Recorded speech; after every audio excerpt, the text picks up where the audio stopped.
بسم اللہ الرحمن الرحیم۔ ملفوظات حضرت مسیح موعود 14 ستمبر 1907 بوقت ظہر بمقام قادیان دارالعمان۔ سید نادر علی شاہ صاحب سب رجسٹرار رئیس چکوال کے بیعت کر لینے کے بعد ذکر امراض پر حضرت اقدس نے فرمایا، قبرستان میں جتنے لوگ دفنائے ہوئے دکھائی دیتے ہیں، اصل میں یہ سب طبیبوں کی غلطیوں کا نتیجہ ہے۔ بہت کم آدمی ہوں گے جو عمر طبی تک پہنچے ہوں۔ عمر طبی عموماً 180 سال تک سمجھی جاتی ہے۔ حدیث شریف میں لکھا ہے، ما من دائن الا لہو دواؤن، یعنی کوئی بیماری نہیں جس کی دوائی موجود نہ ہو۔ اگر اصلی دوا اور علاج ہوتا رہے تو عمر طبی سے پہلے انسان مرے کیوں؟ مگر یاد رکھنا چاہیے کہ انسان ایک نہایت ہی کمزور ہستی ہے۔ ایک ہی بیماری میں باریک در باریک اور بیماریاں شروع ہو جاتی ہیں۔ انسان غلطی سے کب تک بچ سکتا ہے؟ انسان بڑا کمزور ہے، غلطی ہو ہی جاتی ہے۔ اکثر اوقات تشخیص میں ہی غلطی ہو جاتی ہے، اور اگر تشخیص میں نہیں ہوتی تو پھر دوا میں ہو جاتی ہے۔ غرض انسان نہایت کمزور ہستی ہے، غلطی سے خود بخود نہیں بچ سکتا، خدا تعالیٰ کا فضل ہی چاہیے۔ اس کے فضل کے بغیر انسان کچھ نہیں۔ یہ بات یاد رکھنی چاہیے کہ دافع بلیات تو صرف خدا تعالیٰ ہے۔ ہندو تو پتھروں کی پوجا کرتے ہیں، کبھی نہ کبھی خیال آ ہی جاتا ہوگا کہ اپنے ہی ہاتھوں سے انہیں بنایا ہے اور پھر انہی کی پوجا کی جاتی ہے۔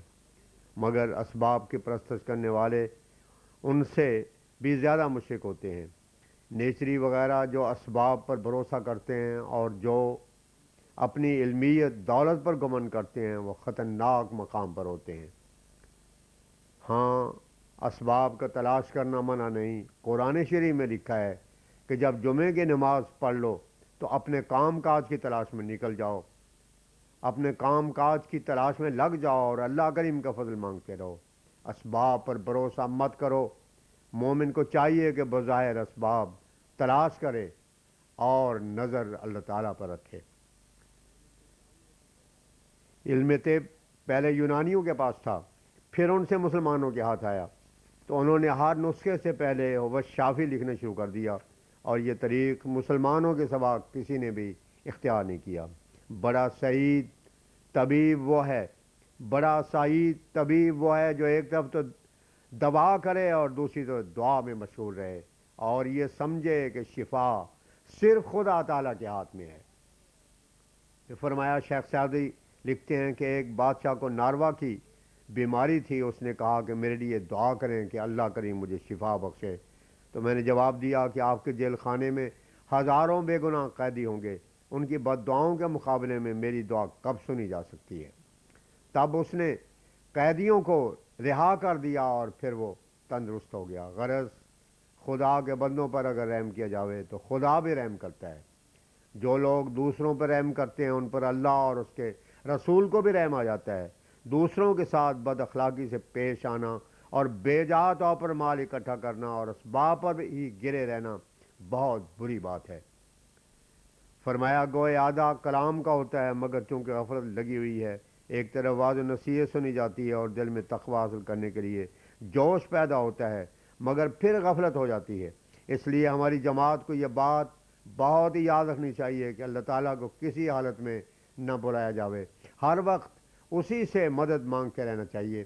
اس کے بغیر انسان کچھ نہیں۔ خوب یاد رکھو کہ وہ ایک دم میں فنا کر سکتا ہے۔ طرح طرح کے دکھ اور مصیبتیں موجود ہیں۔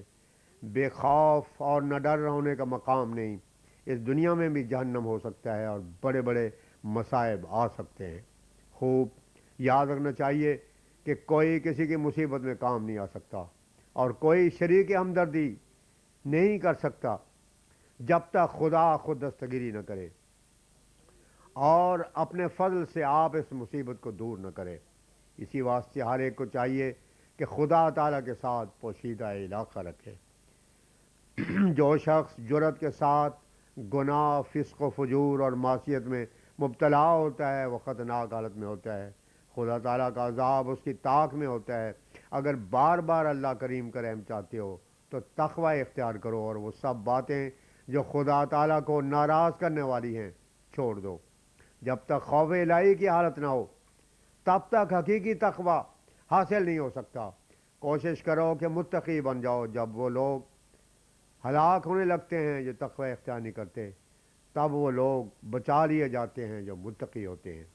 ایسے وقت ان کی نافرمانی انہیں ہلاک کر دیتی ہے اور ان کا تقوی انہیں بچا لیتا ہے۔ انسان اپنی چالاکیوں، شرارتوں اور غداریوں کے ساتھ اگر بچنا چاہے تو ہرگز نہیں بچ سکتا۔ کوئی انسان بھی نہ اپنی جان کی حفاظت کر سکتا ہے، نہ مال و اولاد کی حفاظت کر سکتا ہے، اور نہ ہی کوئی اور کامیابی حاصل کر سکتا ہے جب تک کہ اللہ تعالیٰ کا فضل نہ ہو۔ خدا تعالیٰ کے ساتھ پوشیدہ طور پر ضرور تعلق رکھنا چاہیے اور پھر اس تعلق کو محفوظ رکھنا چاہیے۔ عقل مند انسان وہی ہے جو اس تعلق کو محفوظ رکھتا ہے، اور جو اس تعلق کو محفوظ نہیں رکھتا وہ بیوقوف ہے جو اپنی چترائی پر نازاں ہے۔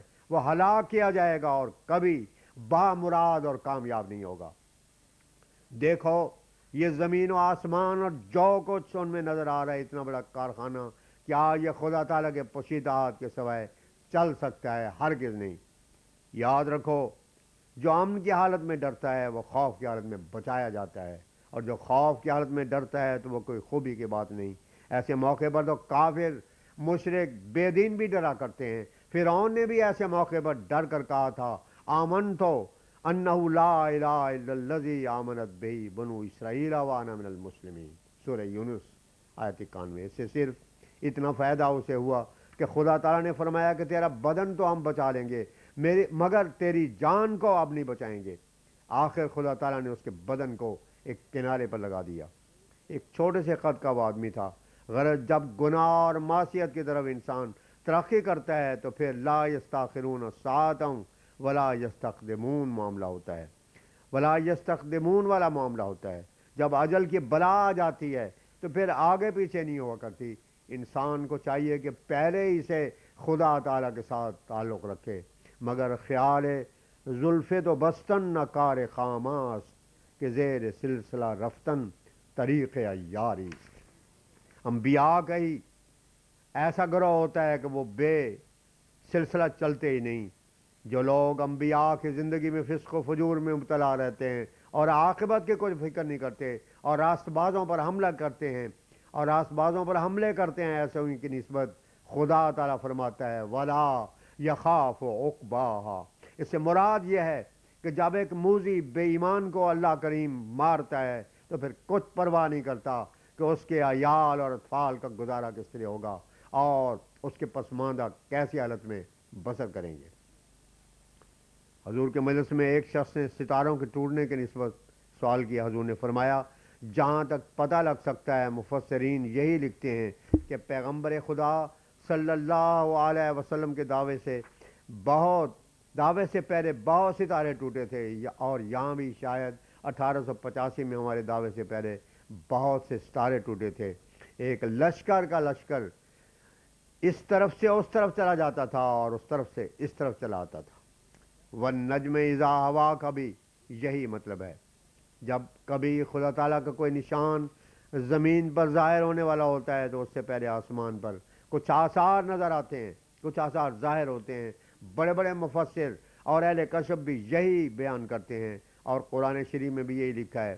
مجھے ایک خط آیا تھا کہ ایک ستارہ ٹوٹا جس سے بہت روشنی ہو گئی، اور پھر ایسی خطرناک آواز آئی کہ لوگ دہشت ناک ہو گئے اور بڑا خوف ہوا، اور پھر نہیں معلوم کہ آئندہ ابھی کیا کیا ہونے والا ہے۔ آئے دن نئے نئے حوادث ہوتے رہتے ہیں، کوئی سال ایسا نہیں گزرتا جس میں کوئی نہ کوئی حادثہ واقع نہ ہو۔ ستاروں کا ٹوٹنا ظاہر کرتا ہے کہ زمین پر بھی اب کچھ نشانات ظاہر ہونے والے ہیں، اور پھر خدا تعالیٰ نے بھی مجھ پر ظاہر کیا ہے کہ میں بہت سے عجیب نشان ظاہر کروں گا، کچھ اول میں اور کچھ آخر میں۔ زلزلہ کی خبر بھی اس نے دی ہے، گزشتہ کی نسبت زیادہ سخت طاعون پڑنے کی بھی اطلاع دی ہے۔ معلوم نہیں کہ اس سال وہ خطرناک طاعون پڑے گی یا آئندہ سال میں، مگر وہ خطرناک بہت ہوگی۔ اس پر سید نادر علی شاہ صاحب نے عرض کی کہ ایسے موقع پر کیا کرنا چاہیے؟ حضرت اقدس نے فرمایا توبہ استغفار کرنی چاہیے، بغیر توبہ استغفار کے انسان کر ہی کیا سکتا ہے؟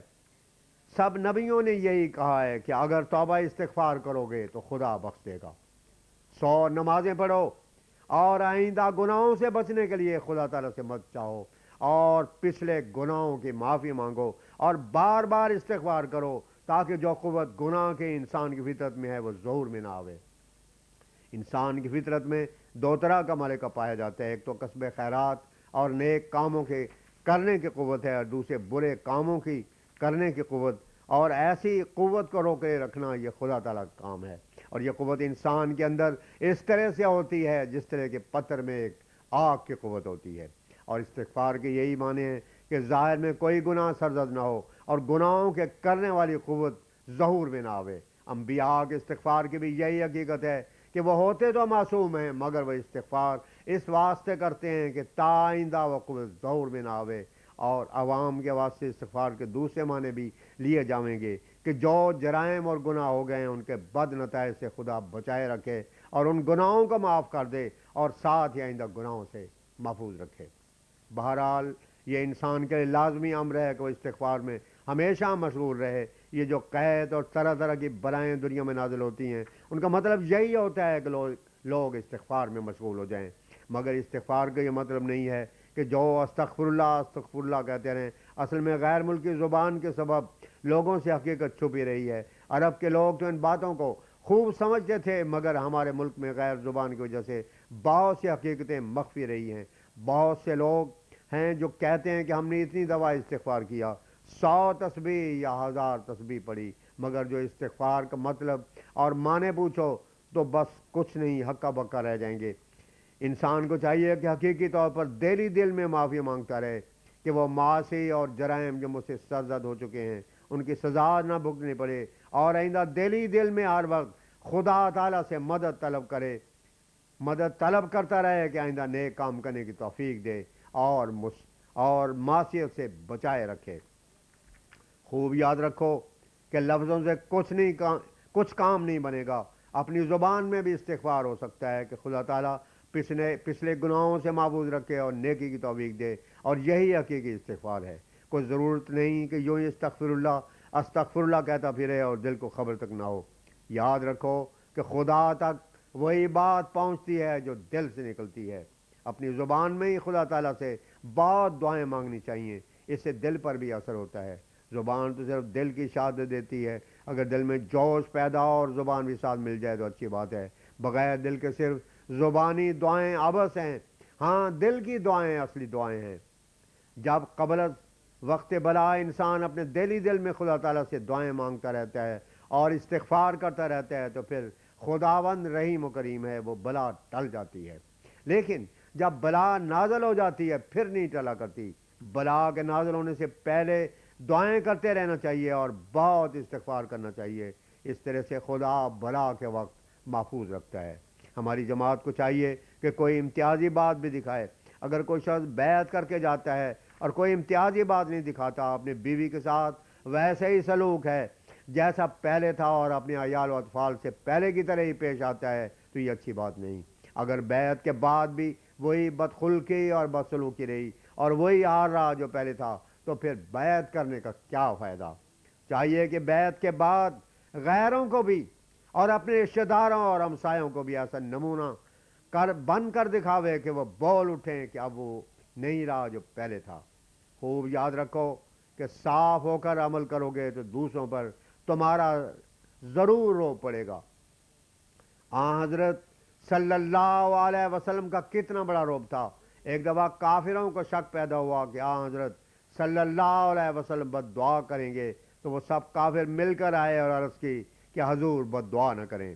سچے آدمی کا ضرور روب ہوتا ہے، چاہیے کہ بالکل صاف ہو کر عمل کیا جاوے اور خدا کے لیے کیا جاوے، تب ضرور تمہارا دوسروں پر بھی اثر اور رو پڑے گا۔